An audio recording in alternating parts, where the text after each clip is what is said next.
Bonjour à tous et bienvenue à notre nouveau webinaire avec Hemming, le leader en business performance, qui vous propose donc un nouveau webinaire sur les meilleures pratiques en termes de management et financement de l'innovation.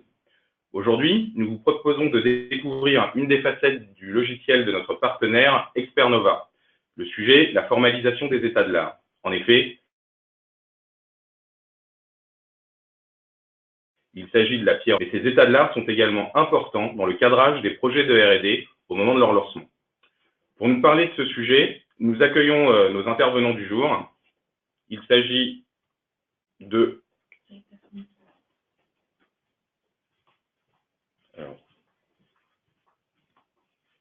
Bruno Coulmans. Bonjour. Voilà, pardon. Bruno Coulmans, directeur des activités innovation Hemming. Bruno, bonjour. Bonjour. Et de Arnaud Schnopp, channel manager chez Expernova. Arnaud, bonjour. Bonjour. Bonjour à vous. Alors, le sommaire de notre webinaire sera le suivant. Tout d'abord, nous commencerons par définir ce qu'on entend finalement par la notion d'état de l'art. Puis nous détaillerons la méthodologie de constitution d'un état de l'art pour arriver à ce qui vous amène tous à cette démonstration, la constitution d'état de l'art collaboratif avec le logiciel Expernova. Pour conclure, nous verrons que le logiciel expernova.com permet d'aller plus loin que les seuls états de l'art. Je laisse maintenant la parole à Arnaud, à qui j'ai envie de demander pour commencer. Mais alors Arnaud, qu'est-ce qu'un état de l'art?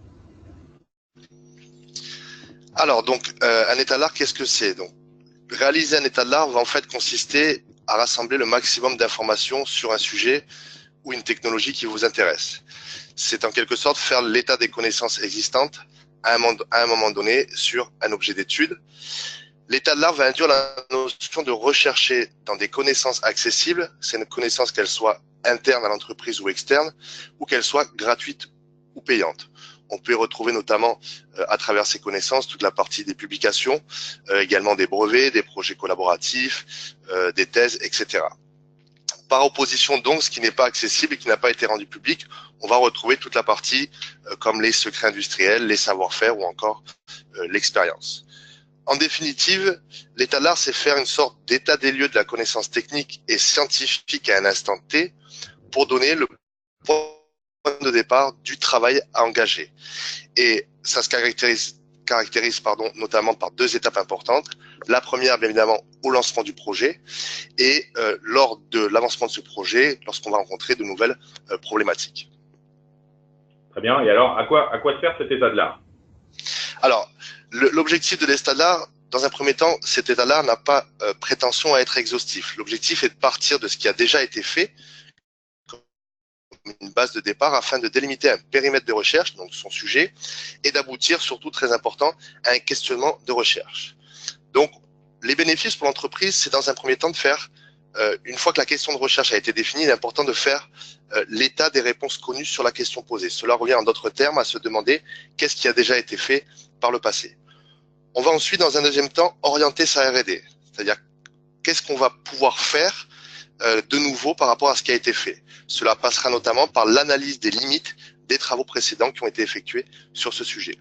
Troisième étape, c'est la formalisation de sa question de recherche. L'objectif, bien sûr, c'est d'éviter de réinventer la roue et donc de définir précisément quel problème il reste à résoudre pour répondre à ma question de recherche initiale. Et pour finir, dernière étape, l'entreprise qui souhaite bénéficier du crédit d'impôt recherche doit impérativement constituer un dossier scientifique de justification attestant du caractère éligible au sens fiscal de ses travaux de recherche afin de sécuriser son crédit d'impôt recherche. Donc voilà, en résumé, les 4 objectifs de la réalisation d'un état de l'art. D'accord. Maintenant que nous avons compris ce qu'était un état de l'art et son utilité, voyons maintenant avec Bruno, finalement, quelle est la constitution méthodologique de ces états de l'art au lancement du projet. Alors merci David. Effectivement, on va essayer de s'intéresser à la chronologie de réalisation d'un état de l'art avant d'initier son projet de recherche. Pour ça, je suis parti d'un exemple assez concret dans le secteur de l'industrie agroalimentaire avec la mise en place d'un ERP de gestion pour la traçabilité de saucissons secs sur différents sites de production. Donc la problématique de ce projet concerne la traçabilité des mélanges de l'eau de viande en raison de leur dispersion importante au niveau des produits finaux. L'enjeu technique du projet et d'assurer cette traçabilité durant toute la chaîne de fabrication, en partant de l'élevage, puis l'abattoir, puis en passant par les étapes de production jusqu'au site de distribution. Derrière cet enjeu technique, on cherche à maîtriser les risques économiques qui pourraient survenir en cas de problème sanitaire. En effet, le risque de devoir rapatrier tous les stocks en vente faute de pouvoir faire la distinction des lots concernés, je vous laisse imaginer effectivement les conséquences derrière avec les coûts souvent démesurés que cela peut engendrer. Donc on va d'abord formaliser l'objectif du projet, à savoir, dans notre cas, identifier un ERP personnalisable pour intégrer le bon modèle de traçabilité à un système d'identification adapté. Alors, on pourrait penser d'emblée à l'utilisation de puces RFID, et bien sûr, le coût de cette techno est inapproprié dans notre cas. On ne peut pas envisager de mettre des puces RFID sur tous les saucissons. Donc, une fois l'objectif formalisé, on va identifier l'état des connaissances sur les procédés de traçabilité, donc avec pour but de collecter et capitaliser des données scientifiques pertinentes. Ensuite, sur la base de ces données, on va réaliser une analyse critique qui permettra de définir la traçabilité selon les normes ISO, ainsi que les spécificités de traçabilité dans l'industrie agroalimentaire, et enfin plus particulièrement pour la production du saucisson. On pourra alors identifier grâce à cette analyse les concepts à creuser et leurs limites. Par la suite, cet état de l'art sera complété par une veille sur les ERP pour identifier le plus adéquat pour notre projet. Et enfin, on travaillera sur la détermination du meilleur système d'identification pour nos saucissons. C'est seulement après toutes ces étapes que le projet de recherche est réellement lancé. Donc on est bien ici en présence d'un projet de R&D qui illustre la transformation d'une problématique industrielle en projet de recherche. Alors, je ne l'ai pas dit, mais pour information, c'est un projet qui a été réalisé pour la société AOST et qui a fait l'objet de la publication d'une testif de l'INSA Lyon. Très bien, nous avons vu et compris la méthodologie de constitution d'un état de l'art classique au moment du lancement du projet de recherche pour cerner les problématiques et les verrous technologiques. Intéressons-nous maintenant au cas particulier des états de l'art pour décrire et justifier le crédit impôt recherche. Alors David, l'état de l'art en matière de crédit d'impôt recherche doit démontrer un caractère de nouveauté non négligeable qui induit des incertitudes scientifiques substantielles, ce qu'on va appeler communément les verrous technologiques, et qui oblige l'entreprise à engager une démarche d'expérimentation. Je pose des hypothèses et je cherche à les vérifier, et ceci de manière itérative. Si on repart de notre exemple précédent, la formalisation de l'état de l'art va suivre le schéma 1. On décrit d'abord les solutions existantes concernant la gestion et la traçabilité et les limites de ces solutions. Puis on fait la description des solutions existantes et leurs limites, cette fois-ci sur les systèmes d'identification, mais également sur les ERP.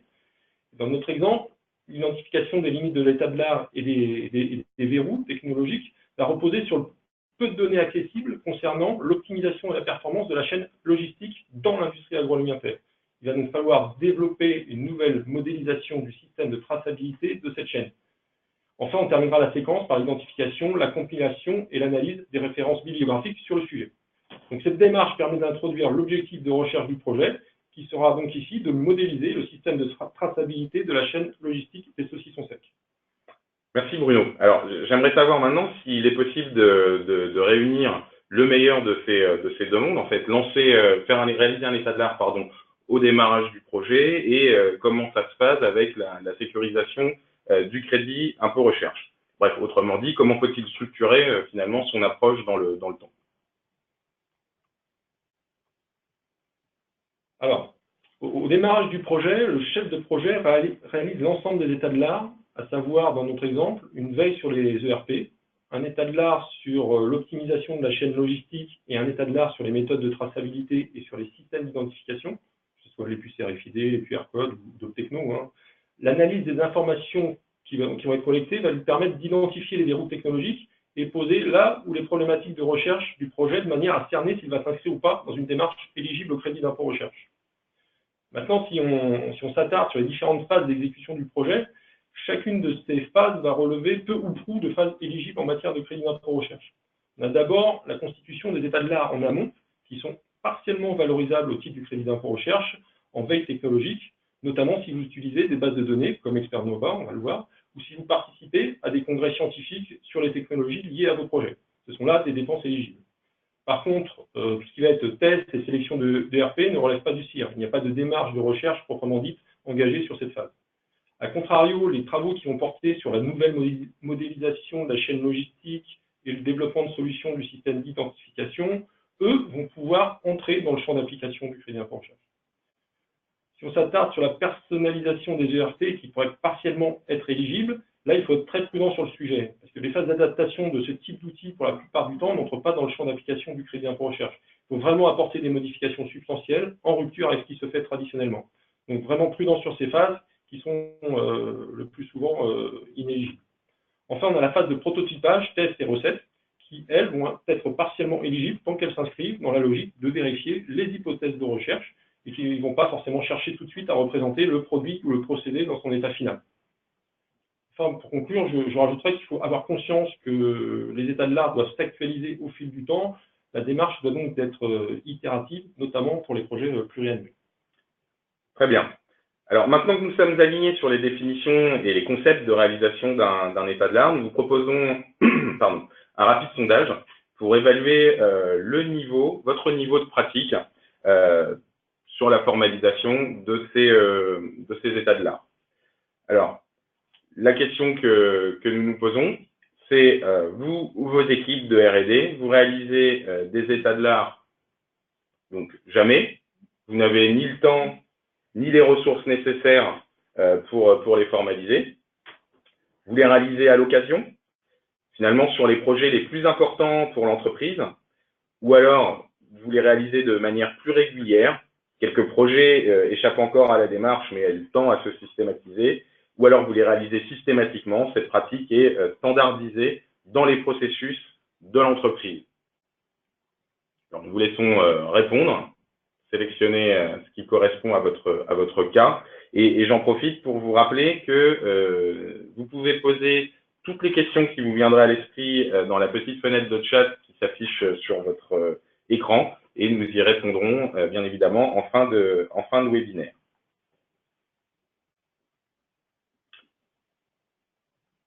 Alors pendant que nous allons analyser vos réponses, Bruno, est-ce que vous pourriez nous expliciter un petit peu quelles sont les problématiques que les entreprises rencontrent le plus souvent? Qu'est-ce qui peut les empêcher de formaliser correctement et au mieux les états de l'art?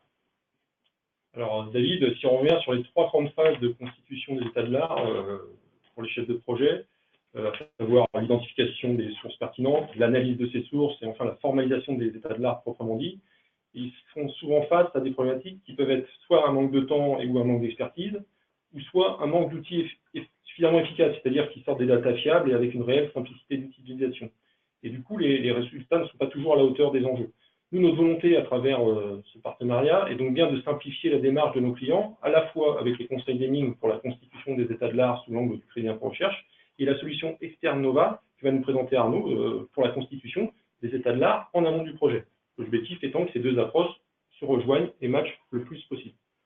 Très bien. Alors, j'ai les résultats du sondage, finalement, qui sont assez dispersés. Donc, vous êtes 18% à ne jamais réaliser d'état de l'art, 36% à les réaliser à l'occasion, 32% à réaliser ces états de l'art régulièrement, et 14% quand même, et on félicite, à les réaliser systématiquement et à les avoir standardisés dans vos approches. Alors, maintenant, nous arrivons à la démonstration finalement du logiciel Expert Nova. Et pour commencer, Arnaud, est-ce que vous pourriez nous rappeler en quelques mots finalement qu'est-ce qu'Expert Nova, pardon? Oui, tout à fait. Donc, au sein d'Expert Nova, on a développé une plateforme, donc expertnova.com, qui est une solution de big data scientifique dont l'objectif est d'agréger, d'indexer, d'analyser des millions de travaux scientifiques très variés afin de permettre d'accéder à cette littérature scientifique et notamment de pouvoir réaliser ces états de l'art.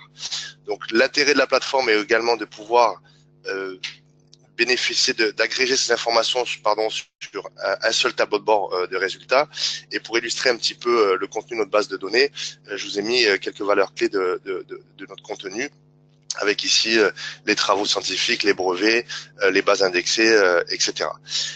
Petite précision concernant notre solution, elle peut être éligible au crédit d'impôt recherche au titre d'accès à une base de données scientifique pour la réalisation d'états de l'art et également de veille technologique.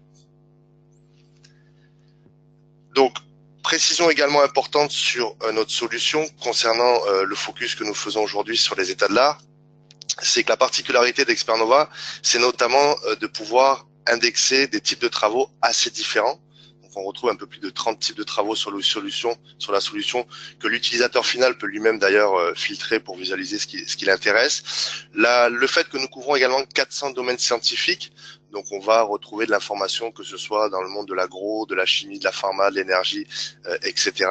Et composante très importante pour pouvoir optimiser son état de l'art, c'est également la partie mise à jour que nous assurons mensuellement sur la plateforme, qui va consister justement donc à récupérer de nouvelles informations. On a tout un processus de traitement de la donnée avant de la mettre à disposition de nos utilisateurs. Voilà, donc je vais maintenant vous démontrer, présenter directement un cas d'utilisation. Donc l'objectif de la démonstration, c'est de différencier finalement les deux étapes qui nous importent pour la réalisation d'un état de l'art. Donc on l'a abordé tout à l'heure. La première étape va avoir lieu au lancement du projet. Donc là, l'objectif, c'est d'inviter mon équipe de recherche à effectuer ces états de l'art, donc de définir l'état de la connaissance et de pouvoir formaliser la problématique de recherche. Dans un deuxième lieu, on va intervenir en cours du projet. Et donc là, vous verrez l'intérêt de la solution Expernova et donc de notre partenariat avec Hemming, c'est de pouvoir à un moment donné inclure dans ce processus de réalisation d'état de l'art l'analyse et l'expertise d'un consultant Hemming qui va pouvoir venir visualiser ce que j'ai effectué au sein de mon équipe et également apporter tout son conseil. Donc je vais vous montrer tout de suite à quoi cela ressemble. Voilà, donc je suis connecté comme un utilisateur. Donc la solution fonctionne en mode SaaS. On met à disposition de nos utilisateurs différents modules de recherche. Et une des fonctionnalités que nous proposons dans l'outil, c'est les bookmarks. La fonctionnalité des bookmarks va en fait permettre à tous nos utilisateurs, à travers la navigation et les recherches qu'ils vont effectuer dans l'outil, de pouvoir capitaliser sur l'information qu'ils vont trouver dans l'outil.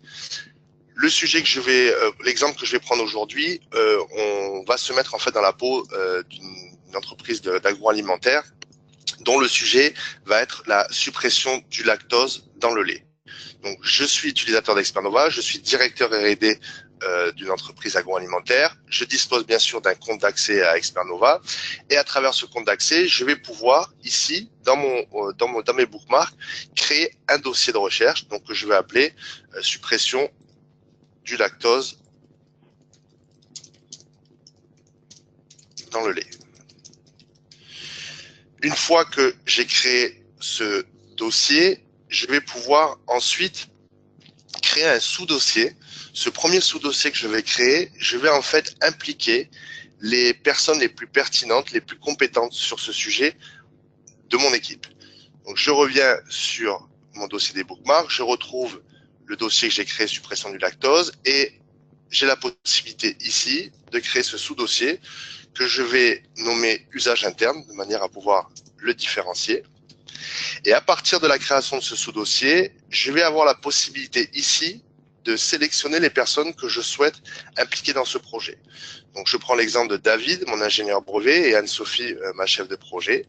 Je les sélectionne, je leur donne la possibilité d'éditer le contenu de ces dossiers et je crée ce sous-dossier. À partir de là, ces deux utilisateurs d'Expernova vont recevoir une notification par email les informant que je les ai intégrés dans ce projet. En tant qu'utilisateur moi-même donc de la solution, je vais pouvoir également donc commencer à travailler sur la réalisation de ces états-là. Donc j'ai pris un exemple de requête sur le sujet, donc à savoir que les requêtes que nous effectuons dans la plateforme se font en anglais. Donc de la barre de recherche de l'overview, donc là où on va y rentrer des concepts scientifiques, je vais tout simplement saisir les mots-clés qui me paraissent les plus pertinents sur le sujet de la suppression du lactose dans le lait. Et tout simplement, je vais activer la recherche. En activant ce bouton de recherche, c'est à partir de là qu'on va interroger notre base qui contient donc le panel de données dont je vous parlais tout à l'heure, les publications, projets collaboratifs, brevets, tests, conférences, etc. Et de là, je vais donc pouvoir commencer ma navigation dans l'outil. On fournit différents modules de résultats, notamment des listings d'entreprises, de laboratoires, d'experts travaillant sur le sujet. Mais l'objectif de ma recherche aujourd'hui, c'est de pouvoir aller explorer la littérature scientifique pour mon état d'art. Donc, pour ce faire, on met à disposition de nos utilisateurs différents blocs de résultats, notamment la partie des publications scientifiques. On va retrouver également les brevets et également des projets ou des essais cliniques. Donc, je continue ma navigation. Je vais pouvoir, sur chacune des publications, les ouvrir, en prendre connaissance. Et comme vous pouvez le voir, quand je vais ouvrir la publication, je vais retrouver le ou les mots-clés que j'ai saisis dans ma requête d'une couleur différente de manière à ce qu'ils soient plus visibles. À partir de là, si j'estime que cette publication fait sens par rapport à mon besoin, je vais pouvoir capitaliser sur cette information en enregistrant cette publication dans le fameux dossier que j'ai créé précédemment et le sous-dossier usage interne. Donc, je réalise cette opération et pour informer mon équipe, pour que mon équipe comprenne bien d'où viennent ces publications, ce que je vais également faire, c'est je vais bookmarker la requête qui m'a permis de l'identifier. Même opération, je fais un clic ici sur la petite bannière et je clique sur usage interne.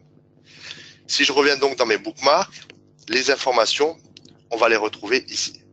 Donc mon équipe, sur la base de cette requête et cette publication, va pouvoir également travailler sur ce sujet, alors peut-être n'utilisant pas exactement les mêmes mots-clés, mais le but c'est que chacun puisse rassembler des informations que nous estimons et sur lesquelles nous pourrons débattre à l'issue de ces recherches. Ça, c'est la première étape pour l'usage interne. Mais l'objectif aussi de cet espace collaboratif, comme je l'ai précisé tout à l'heure, c'est qu'à tout moment de ce process, c'est de pouvoir apporter l'expertise d'un consultant externe de chez Hemming pour pouvoir justement différencier et voir ce qu'il peut apporter de nouveau.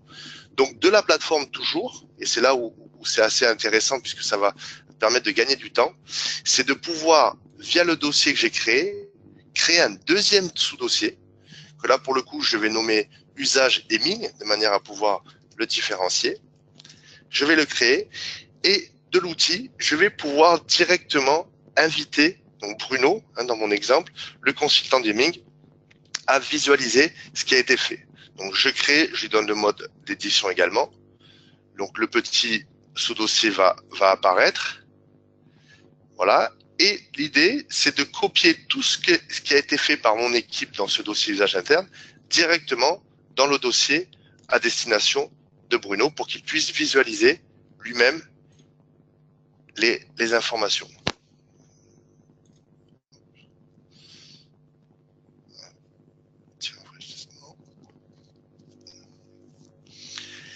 Et une fois que j'aurai réalisé donc cette étape, je vous montrerai comment ça va se matérialiser du côté du compte de Bruno. Donc, je reviens ici.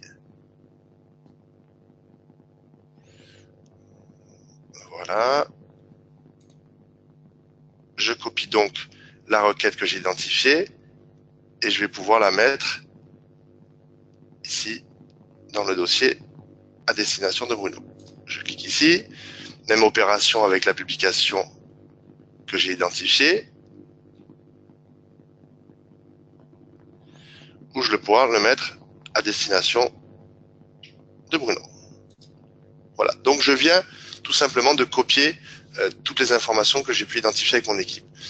Et là, j'ai volontairement ouvert un deuxième navigateur, où là je suis connecté sur le compte de Bruno. Et comme vous pouvez le voir, Bruno a reçu une notification par email. On peut imaginer que Bruno n'ait pas obligatoirement vu cet email. Quoi qu'il arrive, lors de sa prochaine connexion, il pourra être informé de ce qui a été fait par cette petite alerte que vous retrouvez ici, où là, directement, je vais pouvoir voir que des actions ont été faites. Si j'ouvre le dossier de bookmark de Bruno, eh bien, il va pouvoir retrouver tout ce que je viens de copier au préalable. Et à partir de là, l'intérêt, c'est que Bruno lui-même puisse visualiser toutes ces informations et peut-être puisse optimiser ce qui a été fait sur ce sujet-là. Donc, on pourrait imaginer que Bruno identifie une requête légèrement différente de celle que nous avons identifiée nous-mêmes, donc une requête plus optimisée avec des concepts relatifs, des synonymes, de manière à faire vraiment ressortir d'autres informations que moi et mon équipe n'avons pas trouvées. Donc j'effectue la recherche et bien évidemment en changeant les mots-clés, ce qui va se passer, c'est que ça va générer des résultats différents et donc Bruno va pouvoir potentiellement en prendre connaissance et s'il lui semble pertinent de les rajouter, la même opération, il va pouvoir ensuite aller sur la plateforme, on imagine qu'on se met à la place de Bruno, on ouvre un essai clinique sur le sujet. Cet essai clinique m'intéresse, je vais pouvoir également d'ici directement le bookmarker et le rajouter dans le dossier qui m'a été créé. Et à chaque fois, il pourra répéter cette opération. Et quand le nombre de fois qu'il répétera cette opération, si je change de compte et que je reviens sur le compte, sur mon compte à moi, donc de directeur R&D, si je fais un petit rafraîchissement, voilà, je retrouve ici les informations que Bruno vient d'intégrer. Donc, on vient de voir qu'à travers la plateforme Expernova et à travers des utilisateurs qui peuvent être soit en interne ou soit externes comme des consultants Hemming, eh bien, on va pouvoir disposer de cet espace collaboratif pour vraiment créer des interconnexions, des interactions soit en interne ou soit directement avec des consultants. Et la plateforme va même permettre à ces différents intervenants de pouvoir directement discuter de ces éléments sur l'outil. Donc, sur chaque publication, brevet ou information qu'on peut remonter, on va pouvoir y rajouter des commentaires. Donc, en disant, voilà, bonjour Bruno, j'ai trouvé cette publication intéressante, qu'est-ce que vous en pensez? Et l'objectif, c'est pouvoir d'échanger directement sur l'outil, mais aussi la finalité. Donc là, je viens de prendre l'exemple d'un sujet qui était la suppression du lactose dans le lait. J'ai volontairement également décliné d'autres projets de recherche, principes actifs blanchissants, etc. Et l'étape finale qui va se dérouler via l'outil, c'est pouvoir finalement de comparer toutes ces informations-là et de pouvoir définir quels projets finalement seront éligibles au crédit d'impôt recherche directement. Peut-être que certains le seront, peut-être que certains ne le seront pas, mais en tout cas directement via l'outil, via l'information sur laquelle on aura capitalisé, on pourra finalement définir lesquels seront éligibles ou pas. Donc voilà l'objectif de la plateforme Expernova à travers cet espace collaboratif. Très bien. Merci Arnaud pour ces explications très claires sur et cette démonstration de tout le potentiel d'Expernova dans la réalisation des états de l'art. Je vous rappelle que si cette démonstration vous a amené à vous poser des questions, n'hésitez pas à nous les poser dans la fenêtre de chat. Alors, pour synthétiser, Arnaud, est-ce que vous pourriez rappeler les grands bénéfices d'Expernova pour ceux qui acquièrent cette solution? Bien sûr. Alors, on vient de voir déjà le premier fait d'agréger des types de données différentes sur un même outil va permettre finalement de gagner beaucoup de temps parce qu'on sait que cette étape d'exploration, d'analyse, de comparaison des articles est assez chronophage, donc c'est déjà un premier point important. De pouvoir mobiliser mes équipes et de communiquer en réel avec elles, puisque finalement je peux être l'initiateur du projet, mais à un moment donné, je vais peut-être me focaliser sur d'autres sujets, mais à tout moment, je serai informé de ce qu'il s'est fait à travers notamment les fenêtres de chat, donc de capitaliser sur les données.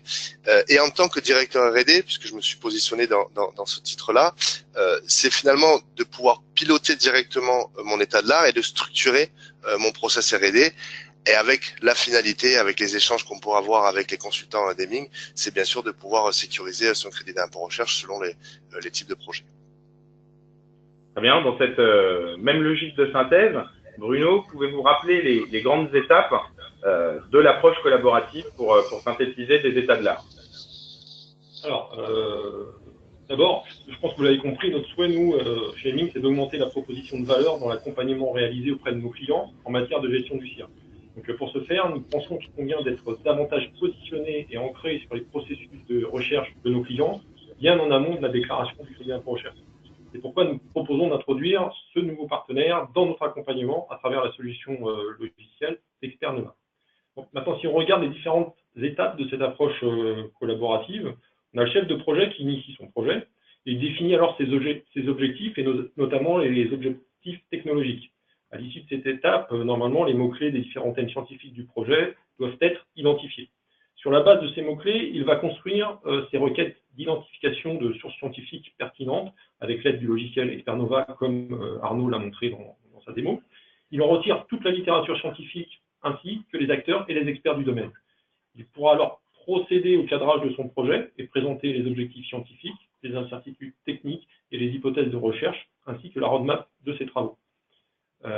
Enfin, l'équipe va réaliser les travaux de recherche et développement, et à cette étape, il a structuré l'ensemble de son processus de R&D.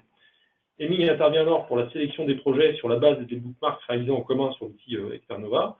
On a vu avec Arnaud que l'espace de travail partagé permet à Henning d'enrichir, le cas échéant, le travail réalisé de requêtes complémentaires pour affiner les datas scientifiques et leur analyse. Ensuite, Henning produit alors classiquement une cartographie de l'éligibilité des projets au titre du crédit d'impôt recherche et sur la base d'un scénario choisi par l'entreprise, va procéder à la valorisation du CIR. Enfin, Henning va aider à formaliser l'état de l'art sous l'angle crédit d'impôt recherche. On a ainsi la possibilité d'avoir une approche sécurisée sur l'éligibilité du crédit d'impôt recherche tout au long de l'année et donc en cours d'année.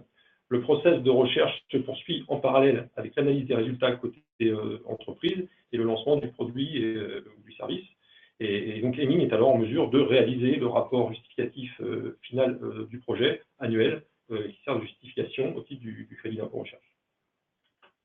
Alors on notera aussi que Henning dispose d'expertise et de benchmarks suffisants pour réaliser ou accompagner les chefs de projet sur certaines étapes qu'on vient de voir du processus d'innovation en amont des travaux de recherche, dans la mesure où les entreprises ne seront pas en capacité de les réaliser. Et là, je vais parler de la définition des objectifs, des tâches de cadrage de projet et les tâches de requête d'identification des datas scientifiques pertinentes.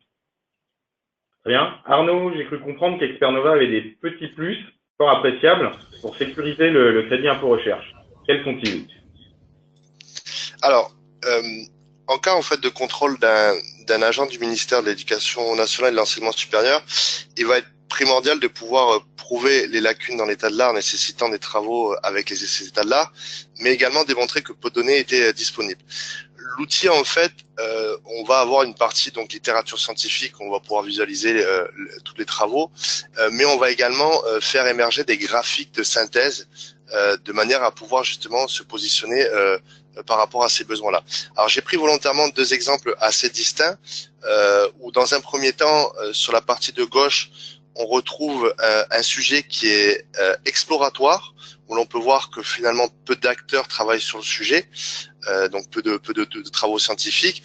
Et à l'opposé, j'ai pris un sujet plus connu, où là on voit qu'il y a une densité des travaux beaucoup plus importante, et donc alors ce qui ne veut pas dire sur ce dernier exemple que ce volume de travaux ne veut pas dire que les travaux de R&D ne sont pas possibles, mais l'objectif c'est de pouvoir finalement sur un sujet de recherche rapidement voir si d'un côté on est sur quelque chose de plus exploratoire ou si finalement c'est un sujet qui a déjà été plus travaillé. Alors on met également d'autres graphiques qui permettent justement d'avoir des métriques intéressantes dans l'outil. Ok. Je crois que nos auditeurs auront compris qu'Expernova est donc un outil essentiel et qui permet de faciliter la formalisation des états de l'art dans les règles de l'art. Mais Expernova permet d'aller plus loin finalement que la seule formalisation de ces états de l'art. Oui, alors l'outil Expernova en fait, de par l'analyse, donc si j'ai été clair, on analyse de la donnée scientifique, on moissonne des bases de données, justement pour pouvoir la faire remonter ces données. Mais l'analyse de ces données va permettre également de faire émerger des cartographies, des profils de compétences. Et du coup, de par cette analyse, on va pouvoir répondre à des problématiques assez différentes. Le premier cas qu'on illustre ici, c'est de permettre à nos utilisateurs de pouvoir identifier rapidement leurs partenaires scientifiques.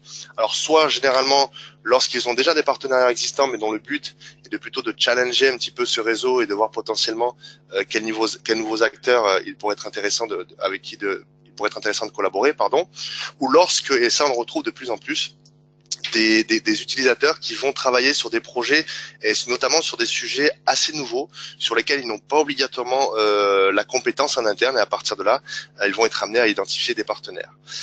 On va également aider nos utilisateurs sur toute la partie veille technologique, veille concurrentielle, où là, la finalité, c'est de faire un focus vraiment sur leurs concurrents et de leur permettre de mieux comprendre ce que leurs concurrents font sur leur sujet de recherche. Donc via l'outil, on dispose d'un module pour répondre à ce besoin où l'utilisateur final peut lui-même définir un périmètre de concurrents et à partir de là, lancer des requêtes dans ce périmètre et mieux comprendre quels experts mes concurrents travaillent sur le sujet, quels travaux ils ont déposés, avec qui ils collaborent. Donc c'est une autre dimension qu'on fournit dans l'outil, c'est de pouvoir accéder au réseau de collaboration des entités qu'on va identifier. Identification de partenaires pour les projets collaboratifs. Donc là, on est plutôt lorsqu'il y a création de consortium, de pouvoir identifier des partenaires, qu'ils soient publics ou privés. Donc de par le fait que nous annexons les projets collaboratifs, on peut les aider sur cette approche-là. Résolution d'un problème bloquant, on est plutôt sur le cas d'identification de personnes physiques, donc d'experts. On retrouve ce besoin-là notamment dans la pharma avec des utilisateurs qui cherchent à identifier des experts pour avoir des contre-expertises notamment. Et on retrouve enfin les deux derniers, les opportunités technologiques. Donc là, c'est la détection de nouvelles opportunités qui est notamment possible grâce au brevet. Et le dernier cas qui concerne les talent intelligence. Donc c'est un besoin qu'on retrouve également de plus en plus, qui s'adresse notamment à des groupes industriels dont la problématique, c'est finalement de pas vraiment très bien connaître leur périmètre en interne. Donc ils externalisent beaucoup, sans même savoir qu'en interne ils disposent peut-être de ces compétences-là. Voilà, ce sont des groupes qui disposent de centres de recherche un petit peu de partout dans le monde où tout le monde ne se connaît pas. Et l'objectif, c'est de les aider à mieux, d'avoir une connaissance plus fine de leur périmètre interne. Alors, pour conclure, nous avons mis en avant ce matin l'approche collaborative tripartite entre l'entreprise Expernova et Ming sur la dimension accès à la littérature scientifique. Et on voit bien que cette approche est portée sur des ambitions plus larges, à savoir la recherche de solutions techniques ou d'expertise sur des technologies particulières à travers des offres que nous appelons des offres de techno-scouting, ou encore sur la veille d'écosystèmes particuliers. En effet, chez Ming, nous avons forgé une expertise robuste sur des sujets, notamment quand nous accompagnons nos clients sur la gestion de projets collaboratifs au niveau de la France ou de l'Europe. Nous mettons depuis des années à disposition des consortiums, durant la durée du projet, une veille active sur les technologies dont il est question sur le projet. Et là, encore une fois, Expernova nous permet de le faire dans de très bonnes conditions. Très bien. Arnaud, Bruno, je vous remercie pour ces explications et ces éclairages très complets. Je vous propose maintenant de passer aux questions dont je prends connaissance. Alors, première question. Comment nous avons évoqué pendant le webinaire le fait que nous pouvions prendre en compte le logiciel expernova.com dans son crédit impôt recherche. Comment peut-on justifier de la prise en compte d'Expernova dans le sien? Peut-être Bruno, avec votre expertise sur le crédit impôt recherche, nous donner quelques explications. Oui, alors Arnaud en a parlé brièvement. En fait, il y a un poste de dépense qui s'appelle la veille technologique dans le de calcul du crédit impôt recherche, qui permet d'intégrer toutes les dépenses liées à l'avènement à des bases de données, de manière à réaliser cette veille technologique en lien avec vos projets de recherche et développement, et également tous les frais de participation à des congrès pour vous mettre à jour sur les technos qui vous intéressent. Donc, classiquement, l'abonnement à Expernova peut être intégré dans ce poste de dépenses, sachant que ce poste de dépenses est plafonné à 60 000 € par an par entreprise. D'accord. Alors, deuxième question, peut-être plus spécifique à Arnaud. On nous demande si Expernova est en mesure de donner des accès à full text, à l'intégralité des articles pour toutes les publications scientifiques. Alors, sur la plateforme, tous les documents que l'utilisateur pourra identifier via ces sujets de recherche vont disposer d'un lien qui redirigera vers la base de données où nous-mêmes nous avons récupéré l'information. À ce stade-là, deux possibilités s'opèrent. La première, la possibilité de télécharger le full text lorsque celui-ci est disponible. Généralement, vous avez un lien PDF et vous pouvez donc l'enregistrer sur votre bureau. Si ce n'est pas le cas, on va justement aussi interroger d'autres serveurs, notamment via le numéro d'identification unique des documents, de manière à essayer d'identifier une base qui va permettre d'accéder au full text. Ce qui ne garantit pas que le full text soit tout le temps disponible. Et autre point important concernant le full text, précision qui a son importance, c'est que quand bien même nous ayons accès sur certaines publications au full text, l'analyse du document se fait lui sur les métadonnées, à savoir titre, abstract et mots-clés. D'accord. Alors, je regroupe un peu vos questions. Une autre question plus spécifique, un peu technique, donc pour Arnaud toujours. Dans le requêtage, est-il possible d'utiliser des opérateurs de proximité ou de sélectionner pour la recherche des champs spécifiques, comme le titre, le résumé, pour les plus simples revendications, notamment pour les brevets? Alors, on peut en effet utiliser des opérateurs pour optimiser ces requêtes, opérateurs type booléen, and, or, exclusion, expression exacte, etc. Et on peut même aller sur une analyse, une optimisation via des blocs, des blocs de mots-clés et des parenthèses. Opérateur de proximité, oui. Après, on n'a pas la possibilité dans l'outil de sélectionner une zone de recherche, c'est-à-dire effectuer une recherche uniquement sur le titre ou sur l'abstract du document. Voilà. Après, on a donc ces différents opérateurs et c'est d'ailleurs une question intéressante parce que c'est une étape très importante dans notre outil de par le fait que nous allons identifier les travaux qui contiennent les mots-clés. Finalement, la définition de la requête est une étape très importante pour être sûr de faire remonter des données, toutes les données sur son sujet. On se rend compte lorsqu'on accompagne nos clients que même quand ils sont experts du sujet, mais ils ne pensent pas obligatoirement à tous les mots-clés qui peuvent graviter autour de leur sujet. Et on a un département support qui est là justement pour venir les accompagner sur cette approche et faire en sorte de faire émerger le maximum d'informations pertinentes de l'outil. Ok, alors peut-être un petit peu en liaison avec cette question, on nous pose des questions sur le phasage des étapes et l'intervention du consultant Hemming, où on nous demande, étant obligé d'attendre l'analyse d'éligibilité des projets R&D pour faire intervenir le consultant Hemming sur cette formalisation d'état de l'art. C'est Bruno. La question, c'est qu'on fait les choses de manière séquentielle.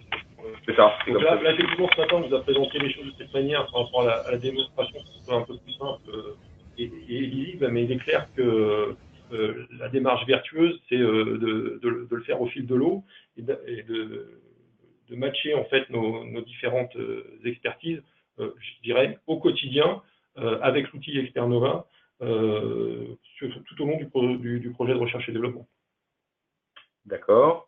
Et enfin, dernière question, donc n'hésitez pas à poser vos questions si vous en avez encore. La question concerne un retour d'expérience terrain sur ce principe d'état de l'art collaboratif avec Hemming et en utilisant Expernova. Donc en d'autres termes, est-ce qu'il y a des retours au travers des contrôles fiscaux des clients? Alors, il y a deux types de retours, hein. Il y a un retour des clients qui, lui, est surtout très, très positif, puisqu'effectivement, ils n'avaient pas forcément conscience qu'Hemming pouvait intervenir sur ces niveaux, enfin, au cœur de la R&D de l'entreprise. Sur les contrôles fiscaux, je dirais que, en fait, on ne voit pas vraiment de différence dans la mesure où, de toute façon, si l'état de l'art est bien réalisé, de quelque manière que ce soit, que les verrous technologiques sont bien identifiés, le contrôle se passe bien.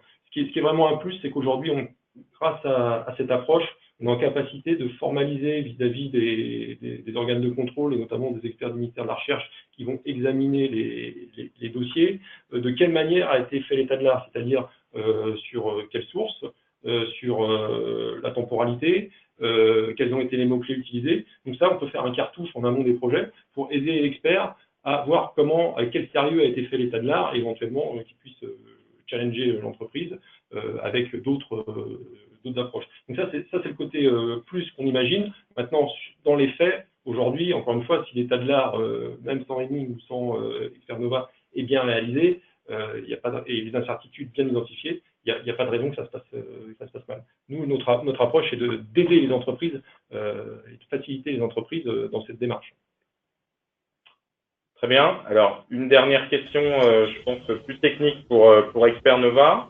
La base Expernova donne-t-elle des accès au portail Elsevier, donc lié aux publications scientifiques? Oui, alors, oui, Elsevier ne fait pas partie des bases de données que nous indexons à date.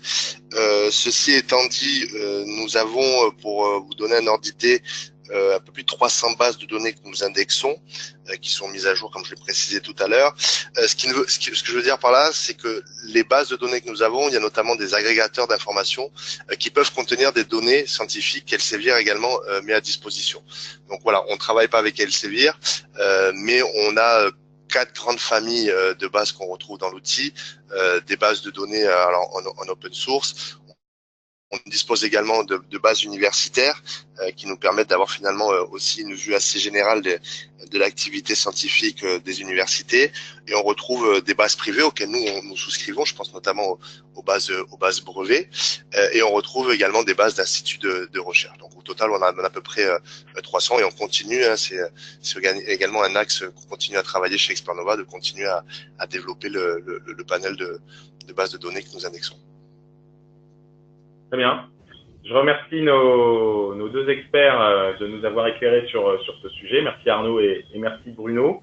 Je vous rappelle que nous avons des rendez-vous à venir sur de nouveaux webinaires qui s'affichent à votre écran avec 3 grands thèmes de l'innovation. Le prochain rendez-vous le 12 octobre sur des appels à projets liés aux subventions R&D du programme Horizon 2020.